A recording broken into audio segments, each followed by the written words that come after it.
Graça e paz, povo de Deus. Queremos convidar você nesse momento para estarmos juntos, meditando na palavra de Deus. Nós vamos estar aqui na nossa EBD, estudando o livro de Efésios, capítulo 4. E o tema de hoje, para a nossa EBD, é o desafio da unidade em Cristo.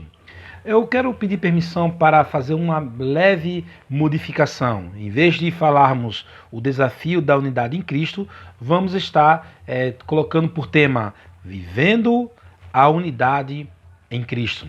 E aí eu quero convidar você para a gente ler aqui o nosso texto áureo, que se encontra no capítulo 4 da Epístola aos Efésios, o verso de número 13, que diz assim: até que todos cheguemos à unidade da fé e do pleno conhecimento do Filho de Deus, à perfeita varonilidade, à medida da estatura da plenitude de Cristo. Pois bem, irmãos, se tem algo que é desafiador para a igreja, é a questão da unidade. Esse capítulo 4, onde o apóstolo Paulo aqui redige aos irmãos lá de Éfeso, ele traz para nós o núcleo da mensagem de Cristo no que se diz respeito a essa unidade da igreja. E eu quero trabalhar com vocês alguns outros subtópicos aqui, onde vamos estar abordando essa questão de viver a unidade em Cristo. O primeiro subtópico que nós vamos estar vendo aqui, eu vou estar dando o título seguinte: Viver a unidade com um andar digno. Para isso, nós vamos estar aqui vendo a fração do versículo 1 do capítulo 4, que diz: portanto, eu, prisioneiro do Senhor, peço-vos que andeis de modo digno para com o chamado que recebestes. Essa questão do andar que é colocado aqui tem a ver com a maneira como a pessoa vive. Veja como o apóstolo Paulo, ele trata dessa questão dizendo assim: portanto, eu, prisioneiro no Senhor, peço-vos. O apóstolo Paulo está clamando para aqueles irmãos, está ali dizendo para eles assim: olha, irmãos, eu peço a vocês isso, que vocês andem de modo digno. Andar de modo digno é aquilo que a gente costuma falar de maneira muito prática, dar o testemunho. Testemunho, fazendo aqui uma reflexão, não é falar da vida preguiça da pessoa, mas o testemunho é falar do quanto Cristo fez na sua vida e transformou. E se você anda de maneira digna, significa que você vai estar ali evidenciando o quanto tem de Jesus na sua vida. E é justamente esse desafio que o apóstolo Paulo coloca para esses irmãos, a essa vida digna, esse comportamento, esse andar tem a ver com as suas ações, com o seu modo de viver. E aí o outro subtópico que eu quero tratar com vocês também é o seguinte: viver a unidade pode ser vivida em meio à diversidade. Veja, é uma temática que é muito importante aqui a gente refletir sobre ela. Por quê?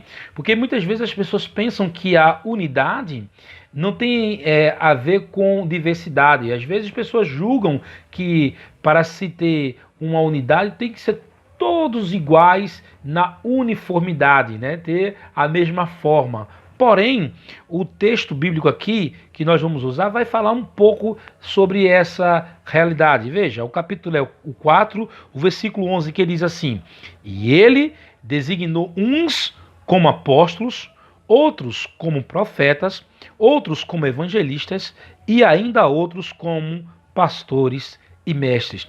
Veja como o apóstolo Paulo tinha uma compreensão da diversidade que há no corpo de Cristo, a diversidade que há na igreja. Quando ele menciona que Deus, ele tem um chamado para cada pessoa no seu serviço.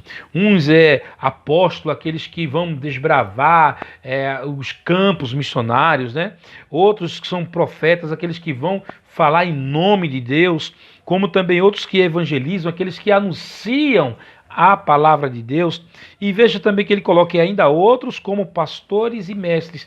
Essa última parte aqui reserva aqueles que estão ligados a cuidar das pessoas diretamente e trazer uma palavra de edificação. Ou seja, todas essas funções aqui são funções distintas, porém trazem unidade para a igreja. Ser diferente, ter um dom diferente, ter um talento diferente, é o que tem de mais belo no povo de Deus, na igreja do Senhor, né? E também essa questão da diversidade que o Espírito trabalha na vida de cada um, é algo que promove a edificação da igreja, pelo simples fato do que aquilo que o irmão tem, acrescenta naquilo que eu não tenho. E aquilo que eu tenho, acrescento na vida do meu irmão que não tem. De maneira que a diversidade, ela é uma bênção pelo ponto de vista de que o que falta em um, completa em outro. Na verdade, essa imagem, o apóstolo Paulo vai trabalhar muito mais adiante falando da diversidade. Então aqui a gente vê um terceiro tópico que aqui a gente quer abordar, que é viver a unidade, tem como exemplo a estatura de Cristo. Para isso eu quero convidar você à leitura do nosso texto áureo, que é o capítulo 4, versículo 13, que diz assim: até que todos cheguemos à unidade da fé e do pleno conhecimento do Filho de Deus, ao estado de homem feito, à medida da estatura da plenitude de Cristo. Vejam, meus irmãos, observe que esse viver a unidade, ele tem como objetivo seguir o exemplo de Cristo. Quando ele coloca aqui o apóstolo dizendo que até que todos cheguemos, significa que ainda não se chegou, significa que é um alvo, é uma meta, é um propósito a se seguir. E o propósito é a unidade da fé e do pleno conhecimento do Filho de Deus. E como é que isso se dá? Ele diz, ao estado de homem feito, à medida da estatura da plenitude de Cristo. O que vem a ser esse estado de homem feito? A gente podia também aqui falar de homem completo. De homem feito seria o homem que chegou à fase madura, amadurecida, a despeito de não ser mais criança, de ter um desenvolvimento a ponto de ser alguém com capacidades físicas, mentais e morais para poder exercer uma função digna em sociedade. E aqui é justamente essa ideia. E o padrão que é colocado para nós aqui é o padrão de Cristo. Cristo é o nosso padrão, ele é o nosso exemplo, é o nosso modelo. Então, quando olharmos para a questão da questão do homem completo, dessa maturidade do homem, é uma maturidade que busca como exemplo Cristo. Cristo é o nosso referencial. E aqui o apóstolo Paulo está dizendo que o ideal do seu ensino para alguns é que todos estejam unidos nisso.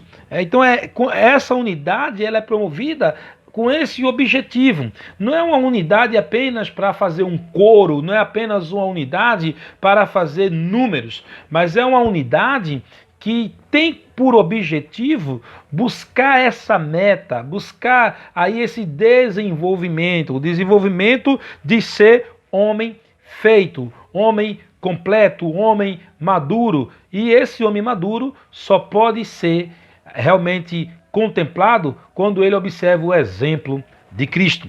E aí eu quero também mencionar um outro tópico, o quarto tópico, que é viver a unidade consiste em promover a maturidade cristã.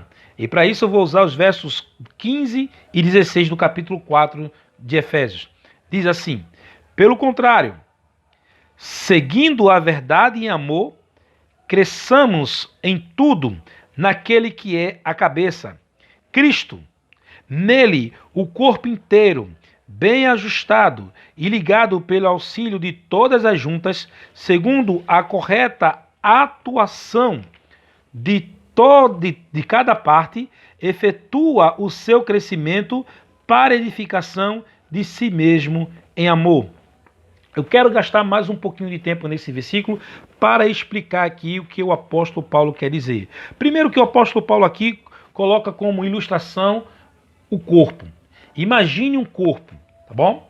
Só que quando ele está falando de um corpo aqui, ele está falando de um corpo que se desenvolve, um corpo que cresce, dando a entender que esse corpo aqui, ele tem um momento infantil para depois chegar a um momento adulto. Pensando com essa imagem aqui, a gente começa a entender que o apóstolo Paulo aqui está falando que essa unidade promove a maturidade, tendo em vista que cada parte desse corpo tem o seu valor, tem a sua importância. Por isso que ele diz, pelo contrário, seguindo a verdade que diga, ou seja, percorrendo, buscando a verdade, temos que ter o quê?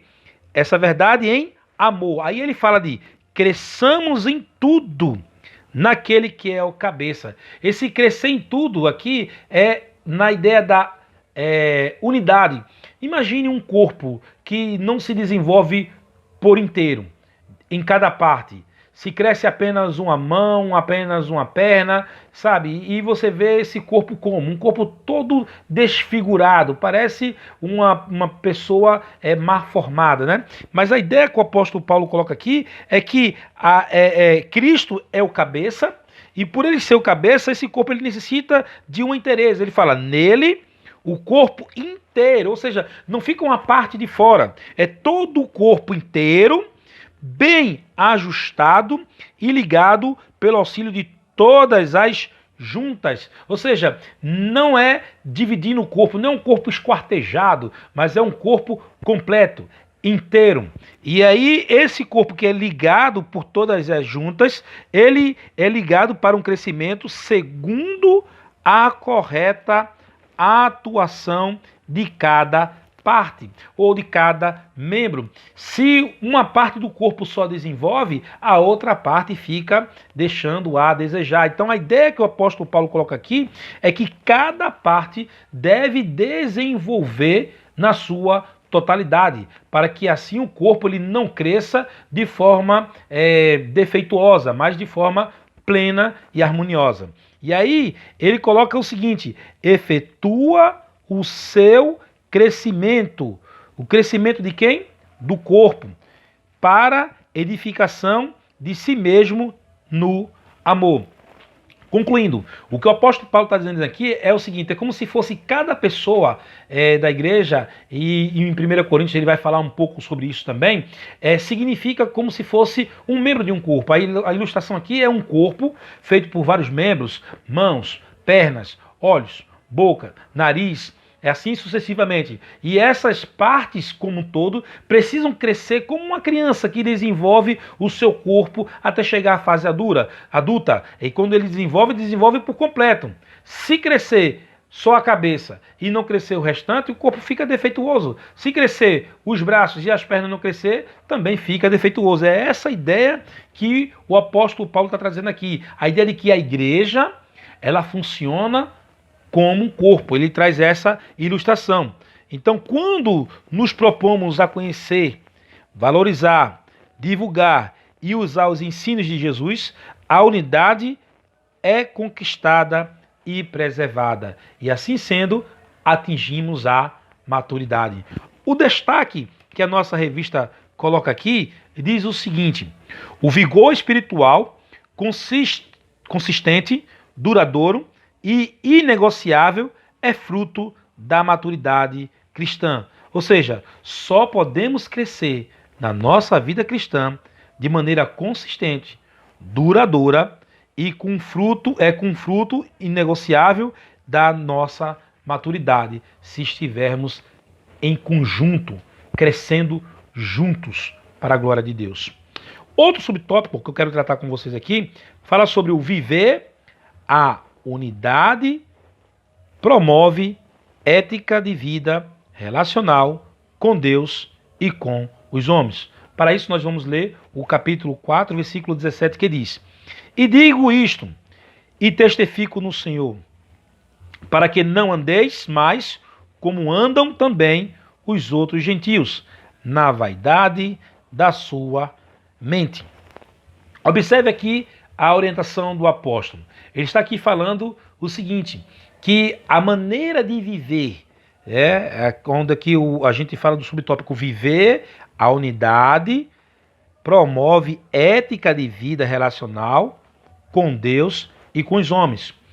Não está desassociado aqui o relacionamento com as pessoas e o relacionamento com Deus. A maneira como nós nos relacionamos com Deus vai evidenciar a maneira como nós nos relacionamos com as pessoas. Como a gente falou anteriormente, o nosso testemunho, testemunhar é falar do que Deus fez na nossa vida. Se Deus fez algo na sua vida, você não pode andar de conformidade como aqui ele diz aqui, na vaidade da mente dos gentios. Que vaidade? O que é vaidade? A Bíblia, quando trata de vaidade, está muito claro no texto bíblico a seguinte ideia. A ideia de coisas vãs, coisas perecíveis, coisas sem valor, coisas inúteis. Por exemplo, quando o Provérbio de Salomão vai tratar de vaidade, fala que tudo é vaidade, ele fala que é como correr atrás do vento. Você imagina uma pessoa correndo atrás do vento? Você já viu alguém correndo atrás do vento? Seria uma coisa a ponto de considerar louca, né? É inútil correr atrás do vento, é uma coisa vã. É justamente isso que o apóstolo Paulo aqui, ele está dizendo. Ele está aqui alertando aqueles irmãos para que eles não andem. Eles não andem mais como andam também os outros gentios, na vaidade da sua mente. Ou seja, na vã maneira de pensar, na inutilidade com a qual eles pensam. E aí essa unidade promove uma ética de vida relacional com Deus e com os homens. E o destaque que a nossa revista traz aqui é a seguinte: não devemos andar como o homem natural. O crente faz parte do corpo de Cristo, portanto, é um novo homem. Sendo assim, essa pessoa que é um novo homem, ela já se despiu de tudo aquilo que o velho homem trazia na sua bagagem, no seu corpo. E o apóstolo Paulo não fica apenas nessas palavras quando ele fala a respeito disto. Eu quero ler com vocês aqui o restante do texto. O capítulo 4, versículo 18 em diante, que diz: obscurecidos de entendimento, alheios à vida de Deus, por causa da ignorância em que vivem, pela dureza do seu coração, os quais, tendo-se tornado insensíveis, se entregando à dissolução de toda sorte, dissolução para com a avidez, cometerem toda sorte de impureza. Ou seja, o que o apóstolo Paulo está falando aqui, está falando da doença, mas logo a seguir ele fala da cura, quando ele fala assim, mas não foi assim que aprendestes a Cristo, se é que de fato o tendes ouvido e nele fostes instruídos, segundo é a verdade em Jesus. Aí ele vai dar a cura agora, no sentido de que, quanto ao trato passado, vos despojeis do velho homem, que se corrompem segundo as concupiscências do engano, e vos renoveis no espírito do vosso entendimento, e vos revestais do novo homem, criado segundo Deus, em justiça e retidão, procedentes da verdade. Então ele fala aqui que a solução para viver uma vida ética, relacional com Deus e com os demais homens, nessa unidade em Cristo, é você se despir desse velho homem e se renovar no espírito do vosso entendimento e se revestir do novo homem criado segundo Deus, em justiça, retidão, procedentes da verdade. Então, irmãos, caminhando para a nossa conclusão, diz assim o texto da nossa revista: unidade realmente é um grande desafio. mas é o distintivo real do crente. O que de mais nos identificar como discípulos de Jesus é exatamente o sermos um, assim como Jesus e o Pai num mundo que prega o isolamento, a intriga e o ódio, que quer arraigar o ressentimento e o rancor. A igreja surge por ordem divina para viver a diferença de relacionamento numa unidade santa, sábia e coerente. Como viver esta unidade? Aí ele dá 3 caminhos. Ele diz: primeiro, perseverando e enfatizando na vida os valores do reino de Cristo. Segundo, tendo o entendimento de que o fato de ser diferente não pode impedir de viver a unidade. Terceiro, desenvolver a unidade e tendo Jesus como a perfeição a ser buscada. Então, esses valores devem ser nutridos para que nós possamos, conforme o título da nossa mensagem de hoje, vivendo a unidade em Cristo. Quero orar por você nesse momento. Vamos orar. Pai Santo e Eterno Deus, queremos te agradecer a Tua palavra, Senhor, que nos traz a luz da verdade, falando das implicações de se viver a unidade em Cristo. Queremos te pedir, ó Deus, que diante desse estudo, de tudo aquilo que mencionamos aqui, e fomos agora, Deus, desafiados, possamos aqui cumprir cabalmente esse desígnio que o Senhor tem para nós, de crescermos e amadurecermos como crentes em Ti. Te pedimos e te agradecemos em nome de Jesus. Amém. Que Deus abençoe você. Se você tiver alguma dúvida, quiser fazer alguma pergunta, pode fazer para nós diretamente. Pode ser pelo WhatsApp, o nosso grupo também, certo? Da IBD. Estamos aqui atentos para estar lhe dando essa atenção. Que Deus abençoe a todos em nome do Senhor Jesus. Amém.